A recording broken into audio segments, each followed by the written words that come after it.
ছোটবেলা থেকেই দড়ি টানাটানি খেলার কথা সবারই জানা, তবে এর আন্তর্জাতিক নাম হচ্ছে টাগ অফ ওয়ার। জাপানের দক্ষিণে অবস্থিত প্রশাসনিক অঞ্চল ওকিনাওয়ায় অনুষ্ঠিত হলো বার্ষিক নাহা টাগ অফ ওয়ার উৎসব, যেখানে ৩ লাখেরও বেশি মানুষ জড়ো হয়েছিল।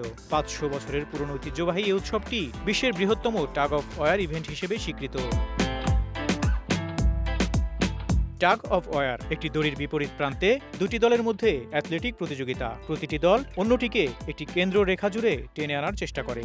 ভিডিওতে দেখা যায় দুটি দল টিম ইস্ট এবং টিম ওয়েস্ট প্রস্তুতি নিচ্ছে এবং সেটি ঘিরে ব্যাপক উল্লাস করছে জনতা। কানাচিবো নামে পরিচিত একটি ভারী কাঠের কাঠ দিয়ে বিশাল দড়িটি জায়গায় স্থাপন করার জন্য একসাথে কাজ করতেও দেখা গেছে অংশগ্রহণকারীদের। ২০০ মিটার লম্বা এবং প্রায় ৪০ টন ওজনের এই বিশাল দড়িটি ১৯৯৫ সালে গিনেস ওয়ার্ল্ড রেকর্ডস কর্তৃক টানাটানি প্রতিযোগিতায় ব্যবহৃত দীর্ঘতম দড়ি হিসেবে স্বীকৃতি পায়। এই বছরের প্রতিযোগিতায় দড়ির প্রতিটি পাশে প্রায় ১৫,০০০ অংশগ্রহণকারী জড়ো হয়েছিল এবং টানাটানি চলে প্রায় ৩০ মিনিট ধরে। এই বৃহৎ লড়াই দেখার জন্য নাহার প্রধান মহাসড়কে ভিড় জমায় দর্শনার্থীরা।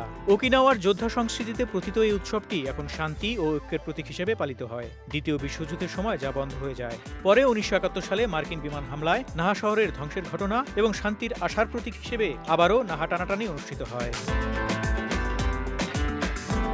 ফারুক শিমুল, ঢাকা এক্সপ্রেস।